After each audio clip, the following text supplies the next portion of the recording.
You're listening to the Psychic Dream Journey podcast with your host, author, and psychic dreamer, Kim Treffinger.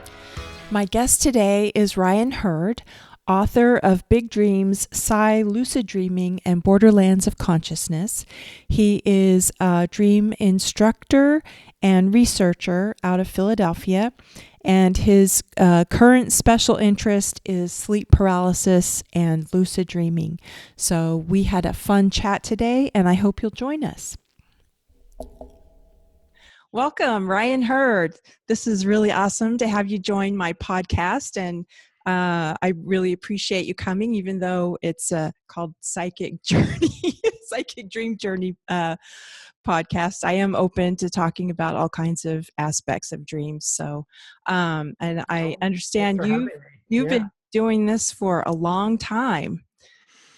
Well, I've been writing about dreams for about 10 years now, but you know, I think like a lot of us that are called to dreams, it's sort of a lifetime kind of thing. You know, it's something happens when you're a kid or somebody turns you on to dreams, and it really, even if it's not your vocation, dreaming is part of the path. So in that way, I've been a dreamer my whole life. Well, so how did you stumble upon lucid dreaming? I mean, it just happened for you spontaneously? So lucid dreaming, fascinating topic. It never stops being fascinating. So I guess I'll just define it for your audience, is that it's knowing that you're dreaming while you're in the dream. And so it can happen in all kinds of different kinds of dreams, but that's the central marker of what makes a dream lucid. And so for me, it was something that happened spontaneously, as right when I was becoming a teenager, which is actually very typical. A lot of people start having lucid dreams when they're around, basically around puberty, and up into the early adulthood. And it seems to possibly have something to do with brain development. There's just so much going on. We really don't know, but that is the hot spot for lucid dreaming spontaneously. And now I'm lucky that I still spontaneously have lucid dreams occasionally. I actually had one last night, which is really, it was really that's cool. It was very cool. It was a very cool dream, and but my approach has changed, of course, over the years. And one thing that people often say that I'd like to talk about right off the bat is that lucid dreaming is not synonymous with dream control, although it often is depicted that way in the media. And it certainly is true that one can, to a certain extent, manipulate one's dreams in a lucid dream. But for me, that's not really what I want to do with my lucid consciousness. I really want to meet the dream halfway. And that's where I think where the juice is. Interesting. So, wow. Can you sort of lay out some of the types of lucid dreams that, are there must be really common ones. Certainly the flying dreams are.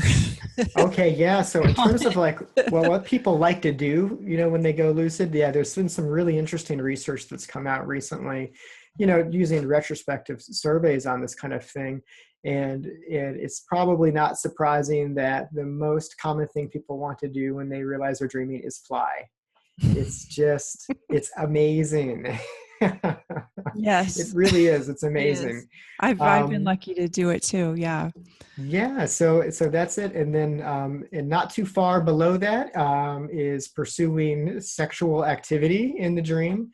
Again, this is something, you're like, hey, I'm in a dream and this is my dream and nobody's getting hurt here. And this is the safest sex around, and so people really do to explore that. And that has its own pitfalls. It's never quite what you think it's going to be like. But interestingly, some people can have orgasms, actual physiological orgasms in the dream, in a lucid dream. Wow. So there is, in fact, Patricia Garfield, she wrote about this, probably 30 years ago in one of her books, Pathway to Ecstasy. I think it came out in 1979 or something like that. In any case, she, as a meditator, was also having lots of these sensual and sexual lucid dreams, and they basically merged into sort of an ecstatic understanding for her. And so the sexuality itself can take a different form or reach a higher level, I suppose you'd say. It's not necessarily just about the pursuit of pleasure, although that's what maybe a lot of 15-year-old lucid dreamers are all about. Yeah. It's a lot easier than getting a partner, I imagine. Okay. Well, so can you tell us a little bit about your book? When did it come out? So I think you're talking about Big Dreams, which is the second edition or second volume of my Dream Like a Boss series. And it actually came out a couple of years ago. And I haven't been writing long pieces recently. I've been focusing on education and some research stuff. But that book is still, I think, one of the favorite things I've written. It's actually a compilation of material that came out on my blog, which is the Dream Studies portal, dreamstudies.org. And so I basically took some of the best material and made a nice narrative out of it. And Big Dreams covers everything from psychic dreams, telepathic dreams, to lucid dreaming and introduction, as well as nightmares and sleep paralysis nightmares and night terrors, and kind of basically what I call the borderlands of consciousness, hypnagogia, the kind of aspects of dreaming that don't get as much play as some of the others. And so it was really fun to kind of compile all the weirdness all in one place.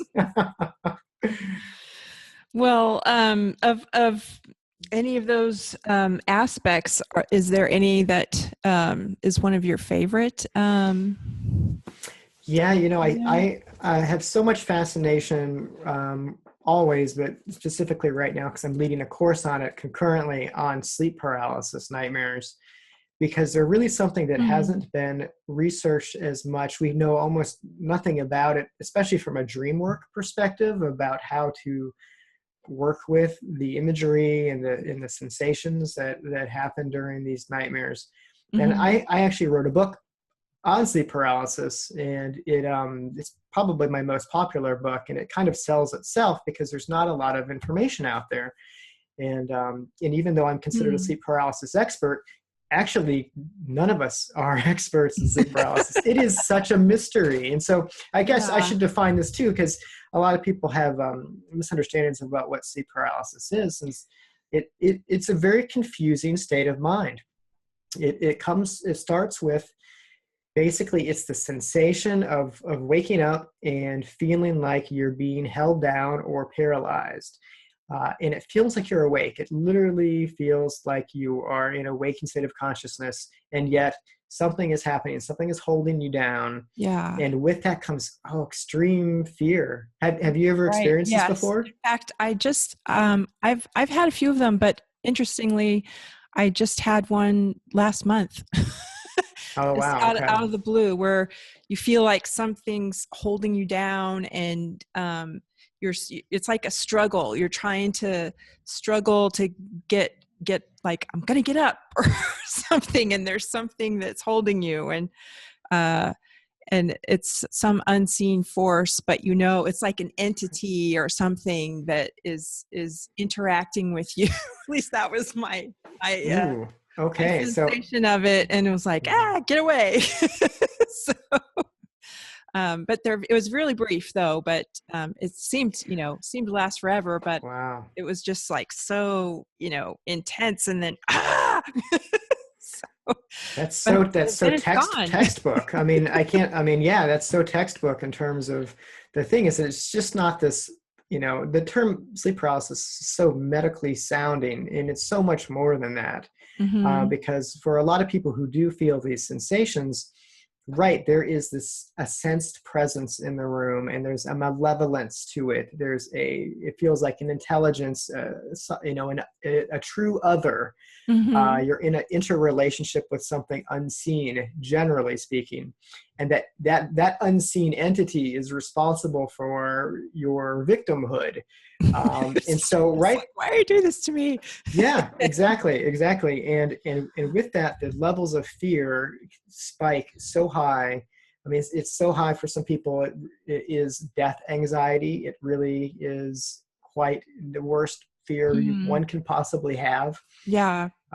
It's Because tremendous. you're almost screaming too, to try to get your voice, to get, like, you have to fight to get your voice so you can tell it to stop. And Yeah, no, yeah, it's and of course, the louder you try to scream, the more that paralysis kicks in. Which, by the way, it's right. It's completely. We know what's going on from a biological perspective with that. That's REM sleep paralysis. It's totally natural.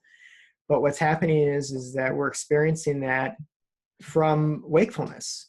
So the REM style muscle paralysis has continued while wakefulness is happening. So it's like the body is still asleep, but the mind is awake. Well, so it's kind of the opposite of sleepwalking in a way. And very much so. Right? Exactly. That's exactly right. It's the exact opposite. So, Yeah. I used to do that a lot when I was a kid for some reason. Yeah, me too. And I would find myself in the hallway with a cup of pencils. I went to go pick up a cup of pencils somewhere. Like, what am I doing? I did the classic where I peed in the trash can, and must be a toilet. and then another time, I was, I think, 11 or 12 when this one happened. I walked out in a zombie-like state and went into. We lived in a ranch house at that time, and it pulled up into the garage, and I started trying to get the garage door to open. And my dad's looking in at me, is like, "What are you trying to do?" And I said, apparently, "They're waiting for me."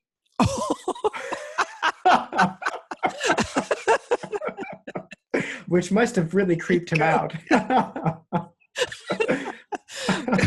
You can't get more zombies talk than that. Yeah. So yes, the sleep paralysis is different than that. It's different mechanisms, and but the aspect that I try to bring to the work is that you can manage it because sleep paralysis for most people comes as a symptom of essentially mixed up sleep patterns. And so it happens when people are, not getting enough rest, or they're jet lagged, or they've had a lot of alcohol the night before, and it's kind of screwed up the sleep staging. There's all these sort of things that affect, our circadian rhythms. And we all have sort of personal triggers that induce it. So if you're suffering from it a lot, you can basically clean up your sleep habits. And for most people, that will help with it. And then I work with people about what to do in the moment. And then the final piece of the work is to show how sleep paralysis actually has this kind of tremendous gift-like aspect to it, in which once you recover from the fear, it's possible to use it as a portal into, for instance, a lucid dream state, or even an out-of-body type experience. Wow. And in fact, in when it comes to some of these interactions with the entities, which sometimes are seen, they're literally visions. Yes. Somebody sitting by the door, yes, or drooling on you, and it could be right, the succubus, the incubus, a monster, whatever is the worst possible things. Yeah. They transform. They're not static. They are morphing entities that when we work with our own expectation and our own fear and our own curiosity, interesting things begin to happen, and we can have interactions that change. And I'm convinced that sometimes angelic visitations are happening in this state of consciousness. Ancestral visitations are happening in this state of consciousness.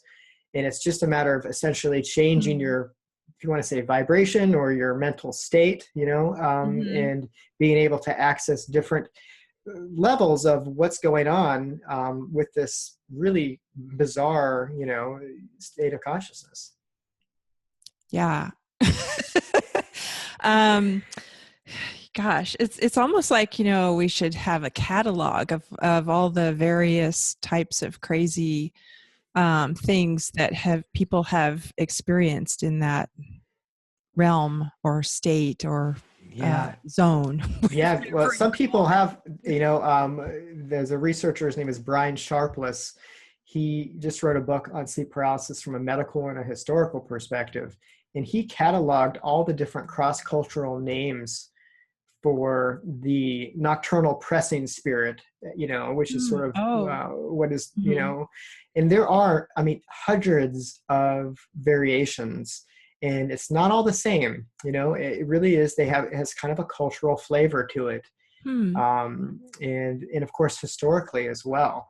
And it's this chart, and there's just it's dozens and dozens of different names, and including things like like elves, and the fairy world, and gnomes, like they are often seen in sleep paralysis too. If you look back at the folklore of being absconded by fairies, they Yeah, they shoot you with they shoot you. They knock yeah, it's called elf shot, and these are the arrows that they shoot you with that paralyze you, huh. and then they take you off into fairyland. um, okay, and so this was like explaining, it was And they explaining. nicely bring you back, apparently. Well, that's what's not guaranteed, sadly, about fairyland. There is Oh, a kind of the dark side, of course, to this is that this was the explanation for sudden infant deaths that is always oh, been a you part of mean years humanity. ago? Yeah, Oh, historically so they would say, oh, the fairies took the child, or the witches, etc.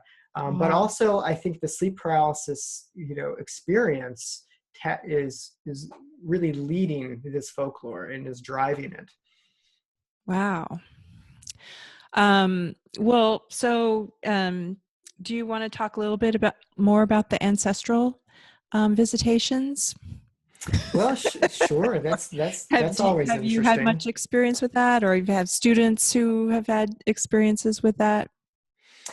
Mostly, I have not sensed, maybe but once, and what I would say is an ancestral energy in sleep paralysis, but I've certainly had ancestral dreams that have been very impactful, and so in general, I take them however they come. Mm. You know what I mean? Um, Yeah. and they can be quite profound, and the visitation experience itself is a lot.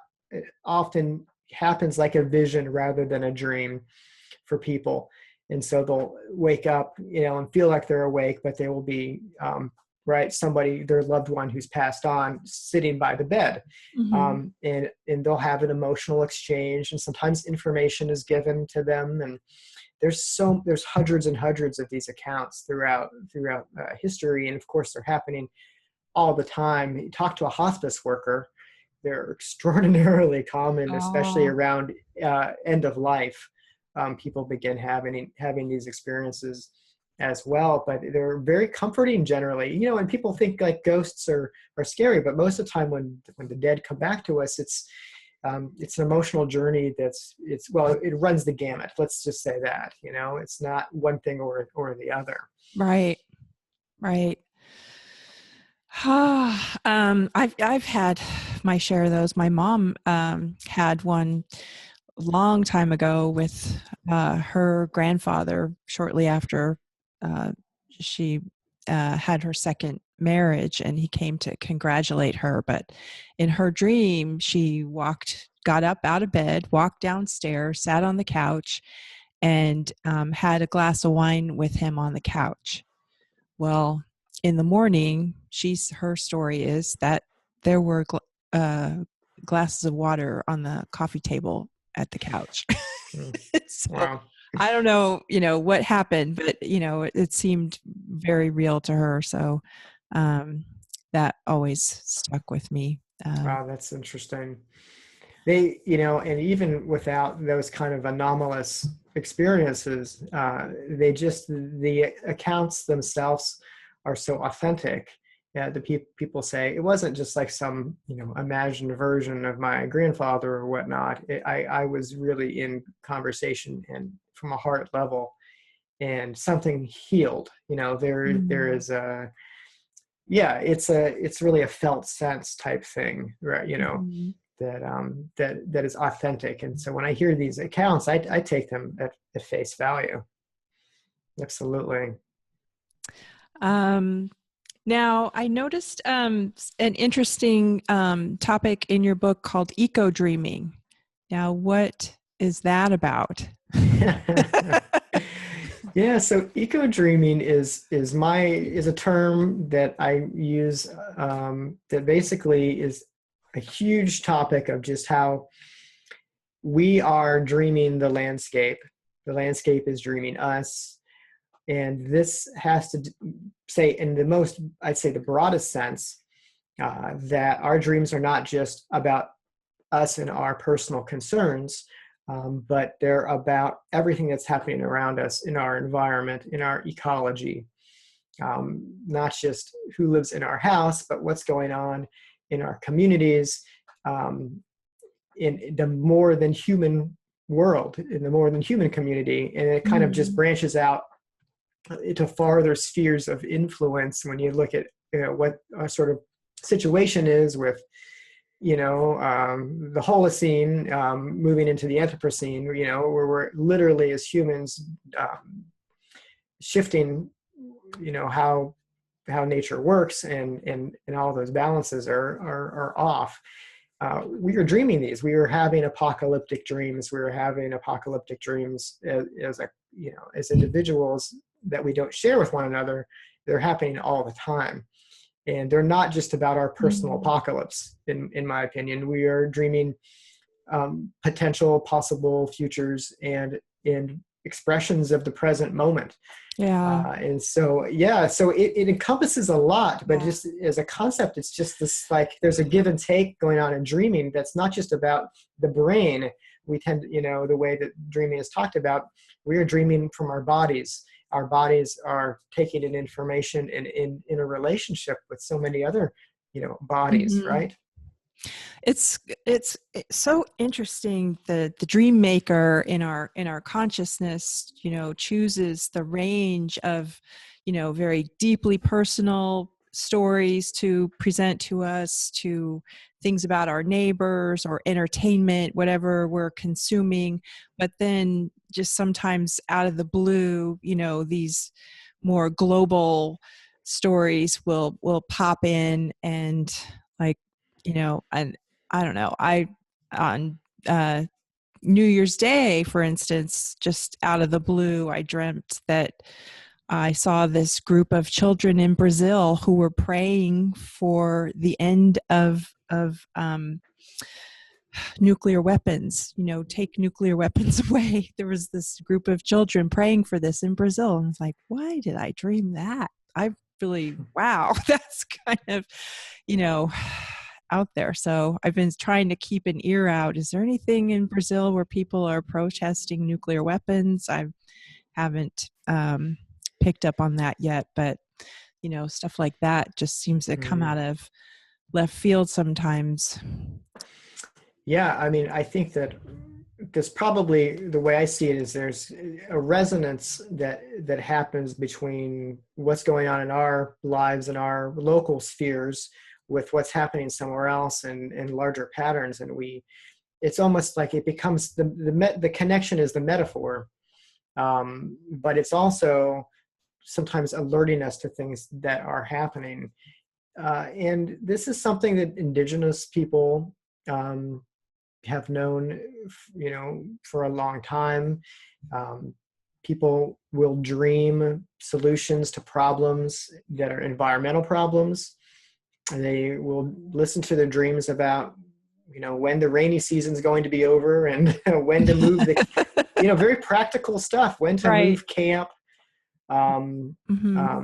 There's all kinds of really interesting anthropological accounts about hunters dreaming the actual animal that they are going to kill the next day in in the hunt, and in the dream they're shown the location, and they go there, and the animal is there.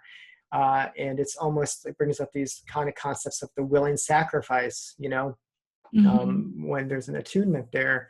Very, fascinating stuff about what happens when we are in, I guess in connection with nature. But once you become connected with nature, all this trauma pours in, because Right. it's not butterflies and rainbows right now.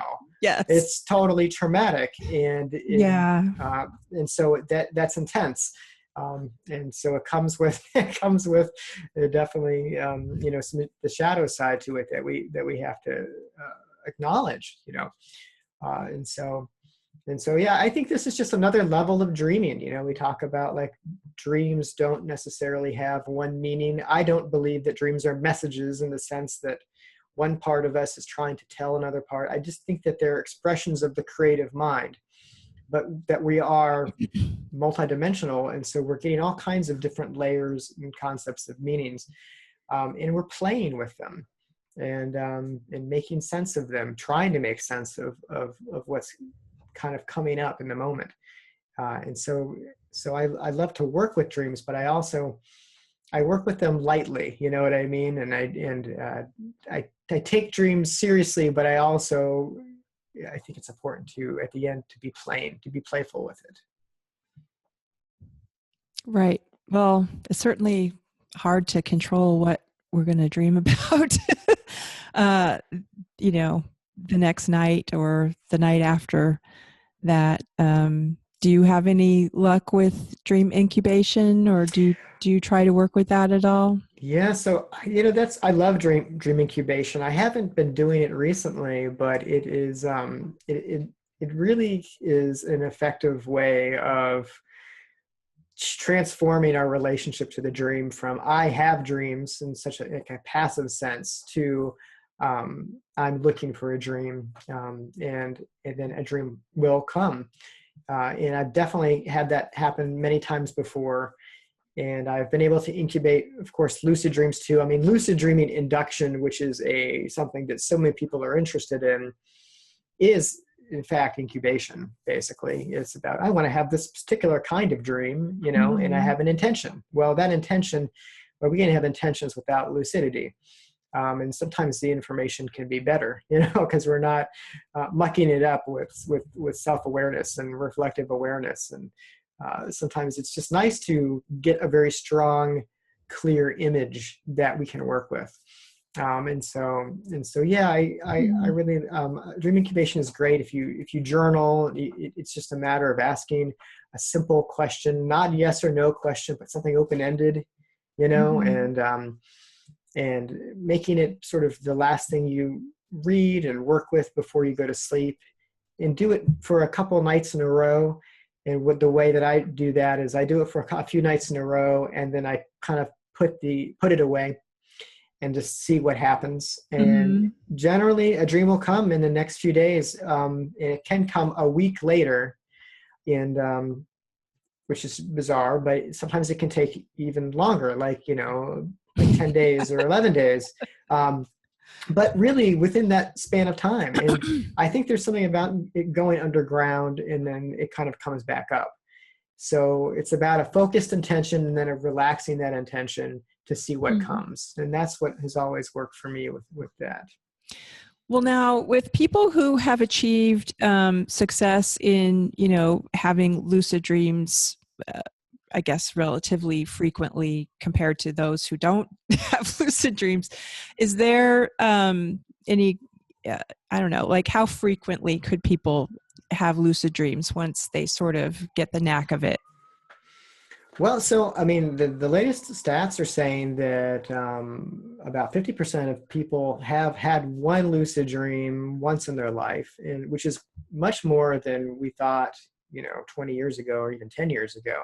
And I don't know if that's just that we're getting better information now, or more information, or that it really is about people knowing more that lucidity is possible, and then having the experiences or remembering that they had them as children. I'm not really sure. So it is a learnable thing.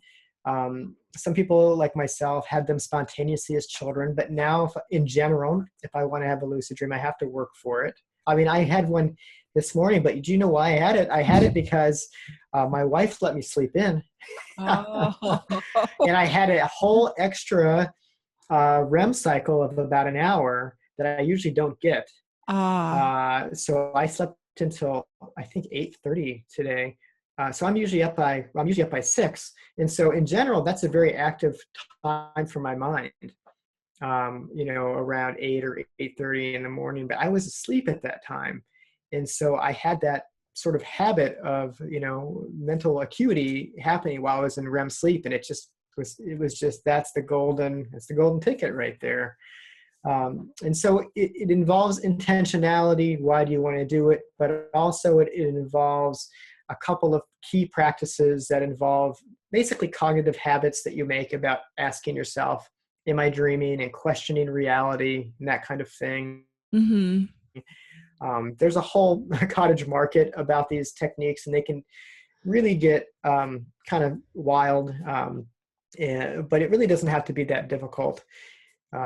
Sometimes just starting with having an intention to have a lucid dream is enough. That said, the best thing that one can do is probably to interrupt your sleep in the middle of the night, about after 4 hours or so. Mm-hmm. Stay up for about an hour and do some kind of mental, something that's cognitively stimulating, like reading or meditating, or not necessarily like watching media, but really Right. just like being mentally active.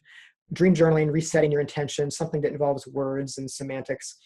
Go back to sleep with the intention of going into a lucid dream, and your likelihood of having a dream is much higher at that point.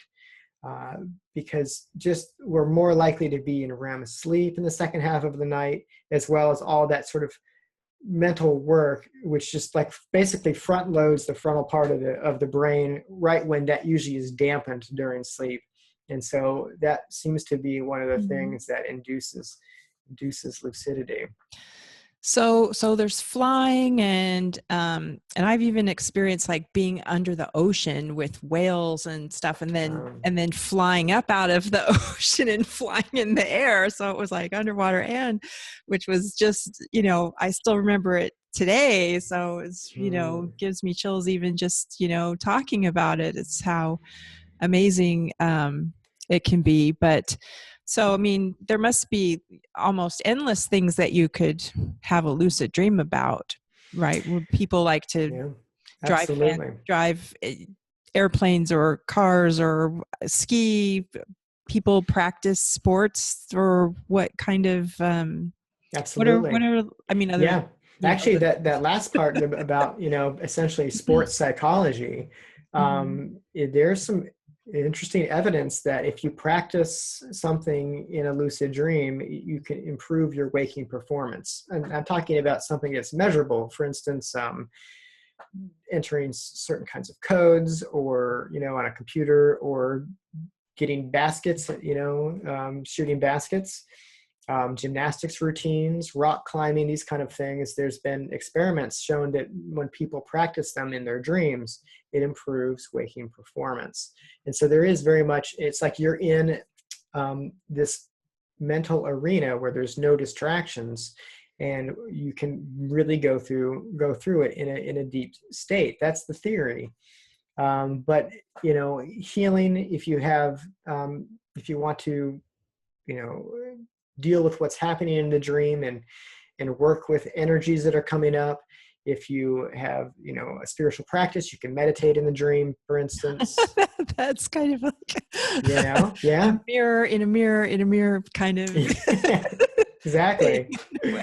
Exactly. And that's a very Buddhist approach. There's like sects in, Tibetan Buddhism that practice dream yoga, where they do exactly that. And they have all kinds of practices that they do that, and they all, of course, the cultural background is that all our senses are an illusion, and life as we know it is an illusion. And the lucid dreaming is showing, well, I have mastery over this illusionary state as well, and so it's about sort of Right. dissolving these egoic traces. So anyhow, that's the thing. You take your paradigm, you take what's important to you, and you can work with it in the lucid dream. And I have to say that the stuff like, driving cars and having like wild sex with celebrities, that's something that people have this idea that they want to do when they first start lucid dreaming, but that stuff falls by the wayside very quickly, because the dream has its own stuff it's bringing to us. It has, it wants to work. It's the creative mind. So the creative mind is working anyway. And so when we focus our attention on what is already being worked on, that's where I think the magic happens. Yes. So, wow, that's really, kind of some things, pop into my head that I hadn't even considered before. Some, recent dreams that could think, well, wow, it would be really amazing if I could go back and try and become lucid in that situation that I thought was so fascinating. And now, to actually have some control and not just be, a pawn in the dream where you're just, responding to other things that are happening, and Right. be able to maybe ask questions. Not that, Yeah. I have had dreams where I'm certainly active without being awake, but they weren't lucid, but I sure was bossy. So it's like, well, how different is it? I mean, I didn't have to be awake to be that bossy. So. Exactly. Yeah. Well, there are techniques. Scott Sparrow for instance, is a psychotherapist, and he's been working on lucid dreaming for 40 plus years, and he has a dream reliving practice that involves, basically, like, yeah, you want to work with a particular dream that you had, and you want to re-enter the dream. And so you do some kind of thinking about it in waking life, and it's basically re-scripting, like it's not so much transforming the dream, but transforming your own reaction or your own choices as whatever happens. Mm-hmm. And then basically, like an incubation, you focus on it as you're going back to sleep in the middle of the night. The dream comes back because, dreams are very emotional, right? And so if you're really clinging, if you go towards the emotion, you can stir it up, and that's the quickest way to re-enter a space. And yeah, guess what? It's still there. It's still unresolved. Yay. So, so you get to work with it some more. Right. And see what happens. And then, if it didn't go so well, not to worry. It's probably still unresolved. So you get to work with it more later. That's the nice thing about dream work. Yeah. And you don't have to pick your like core trauma or some nightmare you had. You can try something that's like not so stark at first. And, you know what I mean? Training wheels. Exactly. Yeah. Well, now, are you doing workshops or teaching classes? I mean, you are at the Rhine Education Center. Yes, I teach for a couple of different institutions. I teach grad school for John F. Kennedy University, dream psychology and whatnot, for their online program, their consciousness studies program. The Rhine Research Center, they also do a lot of online classes, and I'll be teaching lucid dreaming for them, I believe in mid-May coming up. I'll be doing a 4-week class for them. So check that out. And I also teach through my own website, dreamstudies.org, in which I basically just do different things. I've been doing lucid dreaming and sleep paralysis in general. Right now, I'm right in the middle of a sleep paralysis class. So that's why it's so up for me, is I'm just so amazed at my students and their experiences. And it's just such a... So what's involved with a sleep paralysis class? Like, so prerequisite is paralysis. So it's definitely people who feel called to take the class. They have the experience, maybe just intermittently, but it's terrifying, or they've had some success with having an out-of-body experience, perhaps, or going lucid, but they uncovered there's still trouble. And let me tell you, there's always trouble. So it's just about basically um, working with that space and its peculiar edges, and getting more mastery over it. And that's really what the course does, is goes into all these different aspects of it. And it's so much fun Wow. because I get to talk about it for hours, which is not something one normally gets to do with sleep paralysis. So Yeah. So, I mean, wow, so some people have this problem frequently, or yeah, some people yeah. suffer terribly from it. I mean, and of course, it's also a symptom of other sleep disorders like narcolepsy or sleep apnea. People who have Okay. those conditions can have sleep paralysis for extended periods of time, and it can be very traumatic, and life altering, and Hmm. really, it's awful. In those cases, that there's pharmaceuticals that basically they dampen REM sleep, they dampen dreaming. It's certainly not a perfect system. Uh-huh. It helps though for those cases, similar to the Well, medications that are used for people who have like repetitive nightmares for PTSD and whatnot. well, would meditation help with that? Do they have any evidence of that at all? Well, it's a mixed bag, actually. There's not Mhm. evidence, but there's a lot of stories and anecdotes. And from what I'm understanding is that some people actually induce sleep paralysis through meditation, and Oh. it's not something that they want. Yeah. Yeah. Yeah, so it's like basically the vigilant centers of the brain get, and you just become more vigilant as you're going to sleep, and it's just for some reason crossing wires with, for whatever reason, you're prone to sleep Hmm. paralysis.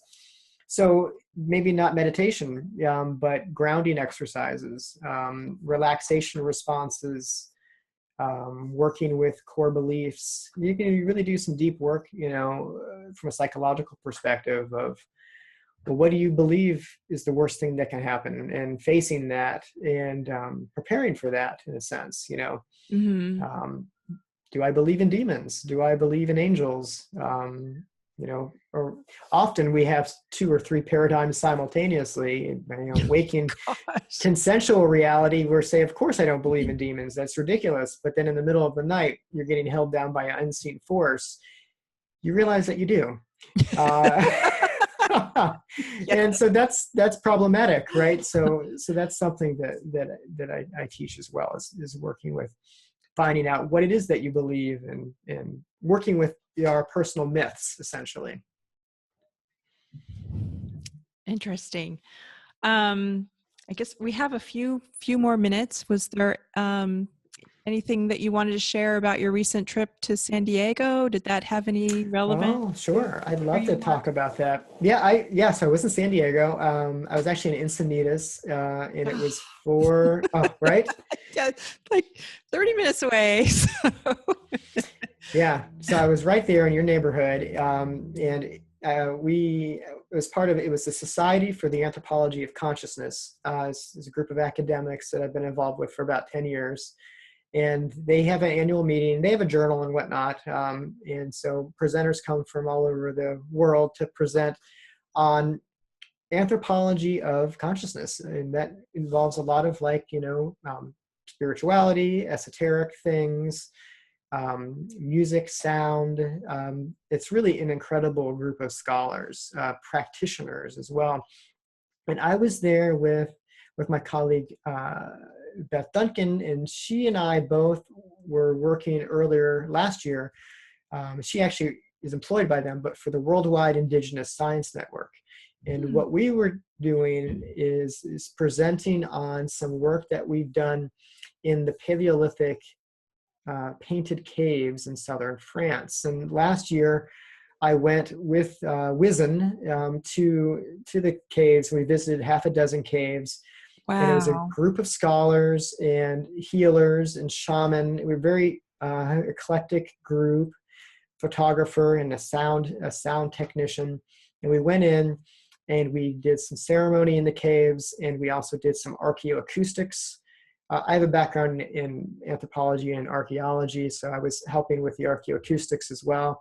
And essentially did what amounts to dream work in the caves. And it was Wow. really fantastic. And so we were presenting this concept of the Paleolithic caves as a sonic dream space. And we played some clips of some of the sounds of the caves, as well as some of the other work that we did in it. It was, for instance, there's some lithophones. They're like little stalactites. They're called, what do they call them? Oh, they're like crystals, or they're crystalline. They're crystalline in nature, and so when you hit them, they ring like bells. oh, And wow. and we were able. This is unprecedented, but we were actually able to. One of our party was able to play them, and so we recorded that. It was like Oh my really gosh. cool. Yeah, and then we were presenting some information on the archaeoacoustics, in which we. One of our party did some basically sonic mapping of the space and looking at its acoustic properties. There's all kinds of theories about rock art and how it's painted in spots that are the most acoustically resonant. And so they're painting in places that have energy, that have a sense of spirit to them. And so going to those spaces, it was a very magical trip, and it was nice to talk about it in a dream language, about how when you go into the caves, it's like a dream in a lot of ways, in the sense that emotionality is enhanced, so affect is really enhanced, as well as all of the senses are enhanced. There's a dilation of time. And then there's this breakdown between self and other, which is so common to dreams as well. Like what you think about and what happens inside you is reflected outside of you and shared either by other people, or something happens and not, in a strange way in the cave. And of course, like the acoustics of caves do this too, like echo effects and all kinds of interesting sonic effects. And it puts you in a dream-like trance-like state when you are in these caves and you're spending some time doing ritual, really entering into the space mindfully. And so I was speaking to that and its effects on me, which were profound. And so, Wow. So yeah. Anyway, is there any kind of documentary that will become public from that event? So there's nothing available now, but we do have some footage, and the website for the Worldwide Indigenous Science Network is wisn.org, and there will be some information coming up in the next year or so. We're still kind of in the very beginning of that particular work, and in fact, we're going to Portugal later this year for an archaeoacoustics conference to get more in depth into that. So that's going to be really, really fascinating. Wow. That sounds like, people are going to be very, very interested to hear what. Yeah, thanks. Well, it's what we found is that playing like 30-second clips of, for instance, playing the lithophones, or hearing like, we had a bull roar. Do you know what a bull roar is? It's like this leather cup that you have on a string, and you go like this, and it makes the. Yeah. So we had that in the cave, and a conch shell, and a bone flute, and so we were playing these classic Paleolithic, these instruments that come from 30,000 years ago, and we were playing them in these spaces, and we recorded that. So we were playing that for. In the presentation, and I invited people to close their eyes, and quite a few people came up to us and said that was very impactful. It was a very powerful encounter, and that was just like 30 seconds, So, the mission really is to bring some of this magic of the caves out to people, because they're such rarefied spaces. It's very hard to get access. You can't just go in and do what we did. We were working with a guide that has been there for, involved with the caves for his entire life. And so we were able to do this kind of, work. And we're hoping that it's going to, bring some humanity back, to bring us back to our senses, maybe, as David Abrams would say, in terms of the ecological situation that we're in. Looking at the Paleolithic Yeah. caves as the womb of creativity and of humanity. It was so incredible. So Wow. that's what that work I'm is practically, about. Yeah. I'm almost speechless. um, wow. Well, I'll definitely put that website up for people to see. And is there anything else that we should touch on before we wrap it up? Well, we've talked about my courses, and I appreciate the time for that. I would just say if people want to, come to my website and see what it's about, it's dreamstudies.org. And I do have a newsletter that one can subscribe to and talk about. Basically, I tell people when I have interviews and etc. And so I'm always hoping to find some more people that are ready to become dreamers and enter into this dreaming community that we're building. I know there's so many different aspects of dreaming that oh, the light is getting tough on me. There's so many different aspects that there we just need to be talking about it more so people open their minds to what's possible. Yeah, that's right. It's just about talking about it. You talk about a dream once and people will start dreaming again. It's like that They simple. It's will. just this. Yes. Yeah. It's really cool too. I mean, I've been lucky enough to have someone told me I never remember my dreams, but then they did some work helping me edit my book, and the next week he had a dream that he remembered, and it was a precognitive dream. Wow. So Oh, wow. just really Started out with a surprised bang. both of us. Yes, I know. Yeah. Yeah. Um, well, I'm trying to keep our time to a limit so the file isn't too massive. But Right. Indeed. Let's be able to upload this. I know, but I'm really fascinated by what you're doing, and I really look forward to getting more information on what happened in the caves in France and the music that you created there, and if anybody shares what more about their experiences, it's Yeah. really fascinating. Great. Well, thanks for that. It's So, really nice to hear the interest. And so uh, yeah. it's nice to be able to talk about it too, because we kind of kept it under wraps for so long. It's nice that the book's It's coming out. amazing. It's really amazing. So, well, thank you so much for being with me today, and I look forward to meeting you in person sometime. Yeah, I hope so. I hope so. Well, thanks for having me. Yeah. This has been really fun. I really enjoyed it. Thanks, Ryan. For information about Kim's book, Sleeping with Spirit, A Journey with Psychic Dreams, visit psychicdreamjourney.com.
For information about Kim's book, Sleeping with Spirit, A Journey with Psychic Dreams, visit psychicdreamjourney.com.